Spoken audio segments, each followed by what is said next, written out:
जय हिंद दोस्तों, welcome back to our channel Dreamnet GS. और जैसा कि आप देख पा रहे हैं, आज हम लोग एडिटोरियल करंट अफेयर्स 2026 वार्षिकांक का जो अप्रैल 2025 से मार्च 2026 तक का नया एडिशन आया है, उसके हम सेट वन, जो उसका लास्ट में जो करंट अफेयर्स का प्रैक्टिस सेट वन दिया हुआ है, उसके हम लोग क्वेश्चंस को देखेंगे। और आपसे रिक्वेस्ट करेंगे कि आप वीडियो को पूरा देखिएगा, क्योंकि इसमें हम कोशिश किए हैं कि 50 क्वेश्चन में जितना ज्यादा हो सके एक्सप्लेनेशन और एक्स्ट्रा फैक्ट जोड़ने का हम पूरा कोशिश किए हैं। तो आप लोग मिस मत कीजिएगा, क्योंकि आपका एक ओवरऑल प्रैक्टिस होगा। और आपको वीडियो अच्छा लगेगा तो लास्ट में हमारे चैनल को सब्सक्राइब जरूर करके जाइएगा। तो बिना देर के हुए हम लोग आज का सेशन स्टार्ट करते हैं। तो आज का सबसे पहला क्वेश्चन जो हमारा है वो है कि निम्न में से असत्य कथन को चुने। तो निम्न में से कौन सा कथन असत्य है उसको हमको चुनना है। तो सबसे पहला जो है, 60वें ज्ञानपीठ पुरस्कार के लिए वीरामथु को चुना गया है, यह बिल्कुल सही है। और यह एक तेलुगु लेखक है। प्रसिद्ध संगीत कला निधि पुरस्कार जयंती कुमारेश को प्रदान किया गया है, ये भी सही है। स्कॉट होम जल पुरस्कार कावेरी मदानी को सम्मानित किया गया है, ये भी सही है। सरस्वती सम्मान 2025 के लिए राम कुमार मुखोपाध्याय को चुना गया, यानी ये भी सही है। तो इनमें हम बात करें तो इनमें से कोई भी, हमें बोलना था कि इनमें से कौन सा गलत है, असत्य कथन को चुनना था, तो इसमें से कोई भी गलत नहीं है। और अब इसका बात करें तो जो ज्ञानपीठ पुरस्कार है वीरामुथु को दिया गया है, या पहले तेलुगु या तमिल लेखक है, ठीक है। प्रसिद्ध संगीत कला निधि पुरस्कार जो है जयंती कुमारेश को दिया गया है। और जयंती कुमारेश जो है वो वीणा वादक है। जयंती कुमारेश क्या है? वीणा वादक है। और यही बात करें नृत्य के क्षेत्र में, नृत्य के क्षेत्र में जो है नरेंद्र जी को, नृत्य के क्षेत्र में नरेंद्र जी को नृत्य कला निधि पुरस्कार जो है नरेंद्र जी को दिया गया है। वहीं हम लोग बात करें सरस्वती सम्मान 2025, तो राम कुमार मुखोपाध्याय को दिया गया है। और यह किसके लिए दिया गया है? तो हर पार्वती कथा, हर पार्वती कथा के लिए दिया गया है। हर पार्वती कथा के लिए इनको यह पुरस्कार दिया गया है, जो एक बंगाली उपन्यास है।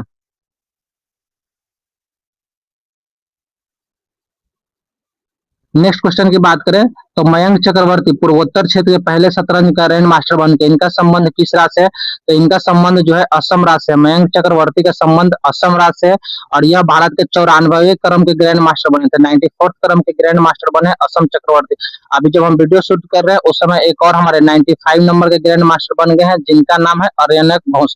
आर्यनक घोष जो है 95 नंबर के ग्रैंड मास्टर हैं। हाल ही चर्चा में रहा सर्वोच्च न्यायालय की नो फॉल्ट मुआवजा नीति का संबंध किससे है? नो फॉल्ट मुआवजा नीति का संबंध कोविड वैक्सीन से है। केंद्रीय मंत्री चिराग पासवान ने प्रधानमंत्री सूक्ष्म खाद्य प्रसंस्करण उद्यम योजना संबंधी इंक्यूबेशन सेंटर का उद्घाटन किस राज्य में किया है? तो जो इंक्यूबेशन सेंटर है वो असम राज्य में इन्होंने उद्घाटन किया है। एशिया के सबसे बड़े ट्यूलिप गार्डन का उद्घाटन कहाँ किया गया? तो एशिया के सबसे बड़े ट्यूलिप गार्डन का उद्घाटन जो है जम्मू कश्मीर के श्रीनगर में किया गया है। और इसका जो उद्घाटन है वहां के जो सीएम है उन्होंने किया है। और इसका नाम जो रखा गया है Indira Gandhi memorial tulip garden. इस गार्डन का जो नाम रखा गया है Indira Gandhi memorial tulip garden नाम रखा गया है। ये एशिया का सबसे बड़ा ट्यूलिप गार्डन है, जिसका उद्घाटन श्रीनगर में किया गया है। नेक्स्ट है हमारा पोट्टी श्री रामुलु की 58 फीट ऊंची कांस्य प्रतिमा का अनावरण कहाँ किया गया है? तो आंध्र प्रदेश में। आंध्र प्रदेश के सीएम एन चंद्र नायडू बाबू के द्वारा आंध्र प्रदेश के अमरावती में जो है पोट्टी श्री रामुलु की 58 फीट ऊंची कांस्य प्रतिमा का अनावरण किया गया है। और इस प्रतिमा का जो नाम दिया गया है बलिदान की प्रतिमा, बलिदान की प्रतिमा, इसका नामकरण किया गया है। और अगर बात करें पोट्टी श्री रामुलु की, तो यह जो है आंध्र प्रदेश के निर्माण में बहुत बड़े योगदान दिए थे। इन्होंने 58 दिन का आमरण अनशन किया था। और इनकी मृत्यु 58 दिन बाद भूख हड़ताल के बाद मृत्यु हो गई थी, जिसके कारण आंध्र प्रदेश जो था भाषा के आधार पर 1953 में पहला राज्य बना था। पहला भाषाई राज्य जो है आंध्र प्रदेश बना था। तो पोट्टी श्री रामुलु की 58 फीट ऊंची प्रतिमा का आंध्र प्रदेश के अमरावती में एन चंद्र नायडू बाबू के द्वारा, वहां के सीएम के द्वारा, इनकी 125वीं जयंती के अवसर पे किया गया है। 98वां एकेडमिक ऑस्कर अवार्ड 2026 के बारे में सत्य कथन का चयन कीजिए। तो सर्वश्रेष्ठ अभिनेता का पुरस्कार जो है माइकल जॉर्डन को प्रदान किया गया है, ये बिल्कुल सही है। सर्वश्रेष्ठ फिल्म का पुरस्कार वन बैटल आफ्टर अनदर को प्रदान किया गया, ये भी सही है। सर्वश्रेष्ठ डायरेक्टर का पुरस्कार जो है पॉल थॉमस को दिया गया है, और ये भी सही है। वही बात करें सर्वश्रेष्ठ अभिनेत्री की, तो सर्वश्रेष्ठ अभिनेत्री जो है जेसी बकले जो है, इसको सर्वश्रेष्ठ अभिनेत्री का प्राइज दिया गया था ऑस्कर 2026 के लिए।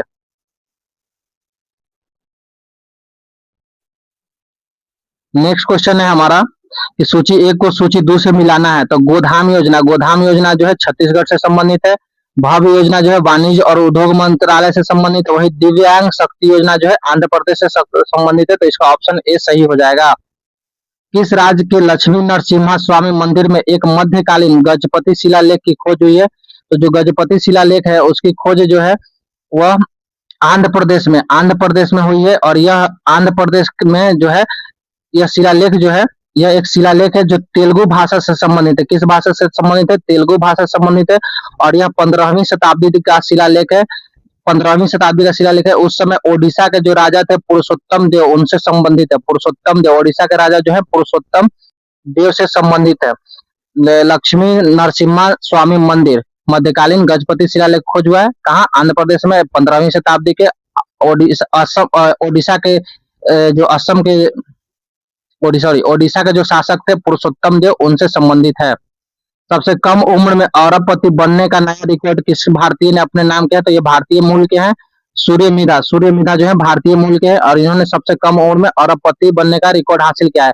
और ये जो है एक एआई कंपनी जो है माराकोस जो है ये इनके फाउंडर हैं।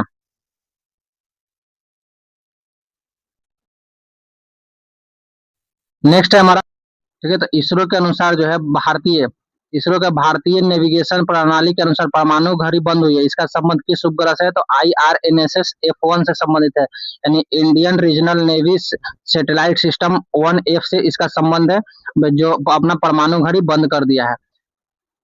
चीन चीन वास्तविक नियंत्रण रेखा पर जियाकोंग गांव स्थापित कर रहा है। ये भारत के किस राज्य से सबसे अधिक नजदीक है? तो जो चीन जो है वास्तविक नियंत्रण रेखा पर योकांग गांव स्थापित कर रहा है। और यह जो है भारत के जो है अरुणाचल प्रदेश राज्य से सबसे निकट है। किस राज्य सरकार ने विश्व बैंक के सहयोग से स्कूली शिक्षा में सुधार के लिए सिखिया क्रांति 2.0 पहल शुरू किया है? तो पंजाब सरकार जो है विश्व बैंक की सहायता से स्कूली शिक्षा में सुधार करने के लिए सिखिया क्रांति 2.0 पहल की शुरुआत की है। नेशनल पैरा एथलेटिक चैंपियनशिप 2026 का आयोजन कहाँ किया जाएगा? कहाँ किया गया है? तो नेशनल पैरा एथलेटिक चैंपियनशिप 2026 है उसका आयोजन जो है ओडिशा के भुवनेश्वर में कलिंगा स्टेडियम में किया गया। और यह जो है 17 से 21 मार्च के बीच में किया गया था। और इसमें ओवरऑल चैंपियन जो बताएं, ओवरऑल जो चैंपियन है फर्स्ट स्थान पे जो है हरियाणा राज्य जो है ओवरऑल चैंपियन इसमें बना है।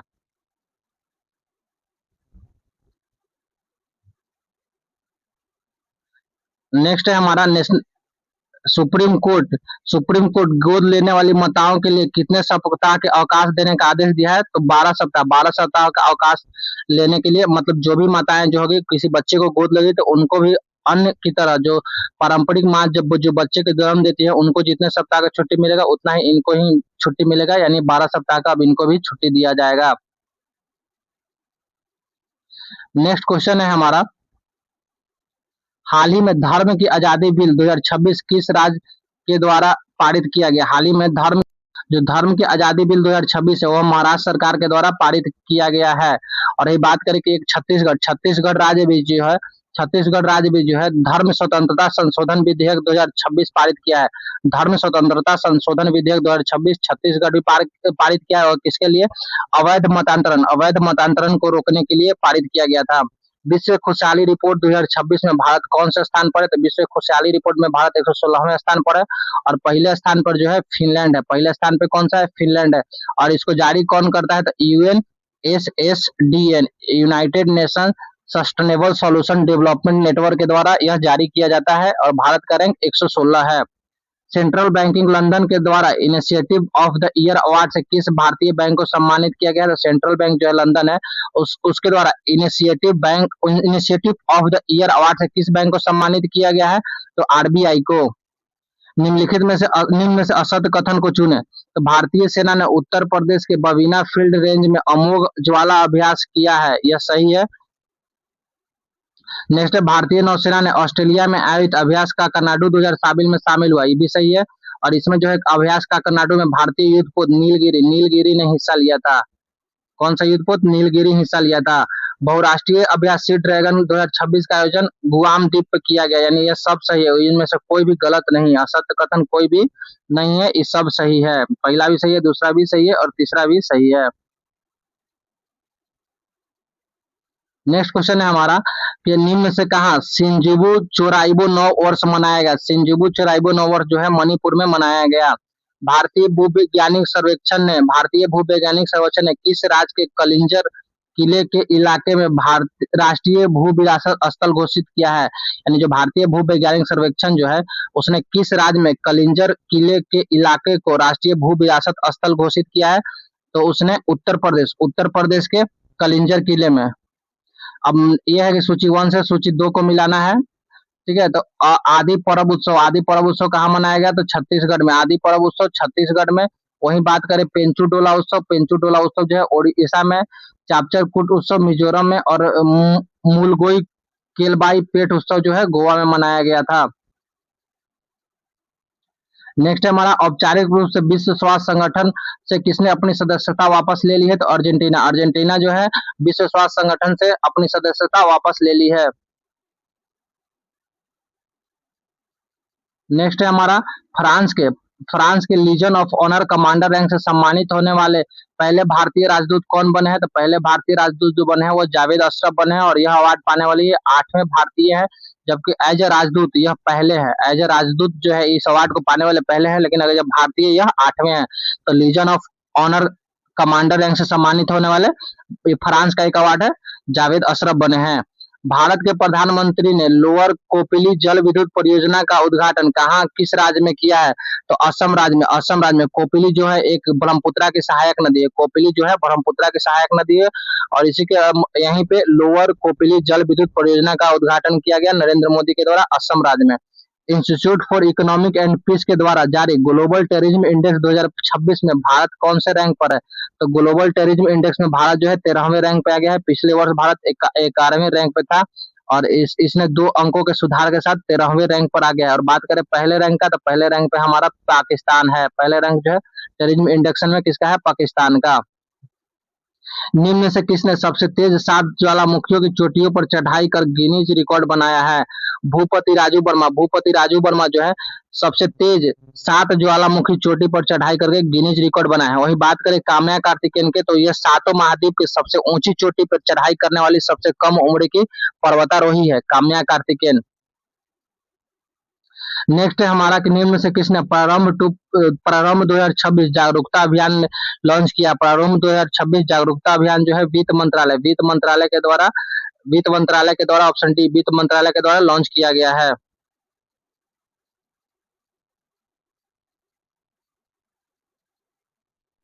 नेक्स्ट हमारा करुणा द पावर ऑफ कैंपेन के लेखक कौन है, तो कैलाश सत्यार्थी जो है करुणा द पावर ऑफ कैंपेन्स के लेखक हैं और इनको जो है इस वर्ष 2025 के लिए जो है लता दीनानाथ मंगेशकर पुरस्कार से भी सम्मानित किया जाएगा और इनको जो है वर्ष 2014 में जो है शांति का नोबेल ऑफ पीस भी इनको प्रदान किया गया है। किसके लिए, तो बचपन बचाओ आंदोलन के लिए। नेक्स्ट हमारा कॉमनवेल्थ यूथ गेम 2027 की मेजबानी जिसमें सेलिंग और वाटर पोलो को शामिल किया गया है किस देश में आयोजित किया जाएगा, तो माल्टा में जो है कॉमनवेल्थ यूथ गेम 2027 की मेजबानी मिली है। भारत में सबसे लंबे समय तक सेवा करने वाले निर्वाचित सरकार के प्रमुख कौन बने, तो नरेंद्र मोदी जो है 8931 डेज तक शासन के प्रमुख पर यानी किसी भी देश के राज्य के सीएम या देश के प्रधानमंत्री यानी उस राज्य का सबसे प्रमुख पद पे रहने वाले लंबे समय तक नेता बन गए। इससे पहले जो है सिक्किम के पूर्व सीएम पवन कुमार चामलिंग जो है सबसे लंबे समय तक रहने वाले नेता थे। विश्व जल दिवस जो प्रत्येक वर्ष 22 मार्च को मनाया जाता है कि थीम क्या है, तो इस वर्ष की थीम जो है वाटर एंड जेंडर जो थीम वो है विश्व जल दिवस को जो 22 मार्च को मनाया जाता है। Bharat petroleum corporation limited Bharat का पहला एलपीजी एटीएम कहाँ लॉन्च किया गया है, तो गुरुग्राम में हरियाणा के गुरुग्राम ऑप्शन डी हरियाणा के गुरुग्राम में भारत का पहला एलपीजी एटीएम चालू किया गया। यूनिफॉर्म सिविल कोड पास करने वाला पहला दूसरा राज्य कौन सा बन गया है? तो उत्तराखंड। जो दूसरा राज्य है यूसीसी लागू करने वाला, यूसीसी बिल पास करने वाला दूसरा राज्य जो है गुजरात बन गया। वहीं पहला राज्य की बात करें तो उत्तराखंड था। फर्स्ट राज्य कौन था? उत्तराखंड। इसका आंसर हो जाएगा ऑप्शन सी गुजरात। और यूसीसी जो है किस आर्टिकल में है? तो आर्टिकल 44 में है। नेक्स्ट है हमारा आईक्यू एयर। आईक्यू एयर के रिपोर्ट के अनुसार वर्ष 2025 में दुनिया का सबसे प्रदूषित देश कौन सा बना है? दुनिया का सबसे प्रदूषित जो है ऑप्शन सी पाकिस्तान बना है। वहीं बात करें भारत की रैंक, तो भारत की जो रैंक है इसमें 6 क्रम की है। वहीं बात करें दुनिया के सबसे प्रदूषित शहर, तो जो हमारा यूपी है, यूपी का लोनी शहर, यूपी का जो लोनी शहर है वो दुनिया का सबसे प्रदूषित शहर बन गया है। हाल ही में ब्रिक्स ब्रिक्स शिखर सम्मेलन 2026 में महिला सशक्तिकरण ट्रेवलर पुरस्कार से किसे सम्मानित किया गया? तो कल्पना सोरेन। झारखंड के जो सीएम है हेमंत सोरेन, उनकी पत्नी जो है कल्पना सोरेन को ब्रिक्स शिखर सम्मेलन 2025-26 में महिला सशक्तिकरण ट्रेवलर पुरस्कार से सम्मानित किया गया है। भारत सरकार ने वेस्ट एशियाई संकट से निपटने के लिए डिफेंस एक्सटर्नल अफेयर्स और पब्लिक अवार्ड समिति का अध्यक्ष किसे नियुक्त किया है? तो विक्रम मिश्री को जो है भारत सरकार ने एशियाई संकट से निपटने के लिए defence external affairs and public order समिति का अध्यक्ष नियुक्त किया है। साहित्य अकादमी पुरस्कार 2025 के इस बारे में सदकथन पर चर्चा कीजिए। तो हिंदी भाषा के लिए साहित्य अकादमी पुरस्कार जो है ममता कलिया की कृति जीते जी इलाहाबाद को प्रदान किया गया है। तो बिल्कुल सही है। इंग्लिश भाषा के लिए नवतेज सरना की कृति क्रिसमस और स्प्रिंग को प्रदान किया गया है। ये भी ऑप्शन 2 भी सही है। मैथिली भाषा के लिए प्रतिष्ठित साहित्य अकादमी पुरस्कार वशिष्ठ साहित्यकार महेंद्र झा को उनकी कृति धात्रीपात संगाम के लिए दिया गया है। ये भी सही, यानी बोल सकते हैं कि ऑप्शन डी उपयुक्त में से सब सही है। नेक्स्ट है हमारा हाल ही में आईपीएल इतिहास में सबसे कीमती फ्रेंचाइजी कौन बन गया? तो रॉयल चैलेंजर्स बेंगलुरु जो है आईपीएल इतिहास की सबसे महंगी फ्रेंचाइजी बन गई है। महिलाओं के स्वयं सहायता समूह के लिए यूपीआई आधारित क्रेडिट लाइन शुरू करने वाला पहला बैंक कौन बन गया? तो बैंक ऑफ बड़ौदा जो है स्वयं सहायता समूह के लिए यूपीआई आधारित क्रेडिट लाइन शुरू करने वाला पहला बैंक बन गया है। हाल ही में डिजिटल प्लेटफॉर्म निवेश मित्र 3.0 किस राज्य के द्वारा शुरू किया गया? तो उत्तर प्रदेश राज्य के द्वारा। ऑप्शन बी जो है उत्तर प्रदेश राज्य के द्वारा डिजिटल प्लेटफॉर्म निवेश मित्र 3.0 शुरू किया गया है। जूलॉजिकल सर्वे ऑफ इंडिया के वैज्ञानिकों ने कोंका रोज की नई प्रजाति नियो कॉकरोच की नई प्रजाति नियोलोबेटेस पेनिसुलेसा की खोज कहाँ की है? तो महाराष्ट्र में। महाराष्ट्र में कॉकरोच की नई प्रजाति की खोज की गई है। सुप्रीम कोर्ट ने एससी का दर्जा किस धर्म के लोगों पर लागू करने का आदेश दिया है? तो सिख, हिंदू, बौद्ध, यानी तीनों के, यानी ऑप्शन डी हो जाएगा इनमें से सभी पे। यानी अगर आप इन तीनों धर्म को छोड़कर किसी और धर्म में जाते हैं तो आपसे एससी का दर्जा छीन लिया जाएगा। 1861 के बाद इतिहास में पहली बार किस देश के करेंसी नोटों पर राष्ट्रपति का हस्ताक्षर किया जाएगा? तो यूएसए के नोटों पर जो है वहां के राष्ट्रपति का हस्ताक्षर किया जाएगा। नेक्स्ट क्वेश्चन है हमारा 45 नंबर। भारत ने पश्चिमी एशियाई के बढ़ते तनाव के बीच हार्मुज जल मध्य में कौन सा ऑपरेशन चलाया है? तो ऑपरेशन ऊर्जा सुरक्षा। भारतीय जो नौसेना है हार्मुज जल मध्य में बढ़ते युद्ध तनाव देखते हुए ऑपरेशन ऊर्जा सुरक्षा चलाया, जो हार्मुज में फंसे भारतीय तेल टैंकरों को बाहर निकालने के लिए चलाया गया था। हाल ही में वन उत्पादों के लिए परमानेंट सर्टिफिकेट हासिल करने वाला पहला राज्य कौन बन गया? तो ऑप्शन सी जो है आंध्र प्रदेश वो पहला राज्य बन गया है वन उत्पादों के लिए परमानेंट सर्टिफिकेट पाने वाला। रक्षा मंत्रालय ने तुंगसका मिसाइल सिस्टम के लिए किसके साथ 445 करोड़ का समझौता किया? तो रूस के साथ। रक्षा मंत्रालय जो है तुंगसका मिसाइल के लिए रूस के साथ समझौता ज्ञापन पर हस्ताक्षर किया है। देश की पहली हाइड्रोजन पावर ट्रेन का ऑसिलेशन ट्रायल पूरा हुआ। देश की पहली हाइड्रोजन ट्रेन कहाँ चलेगी? तो हरियाणा के सोनीपत में। ऑप्शन डी निम्नलिखित में से कहाँ अडानी पोर्ट ने भारत का पहला पोर्ट ऑफ रिफ्यूज यानी शरण बंदरगाह स्थापित किया है? तो दिग्घी और गोपालपुर, यानी ऑप्शन डी ए और बी दोनों, दिग्घी और गोपालपुर में अडानी पोर्ट ने भारत का पहला पोर्ट ऑफ रिफ्यूज बंदरगाह शुरू किया है।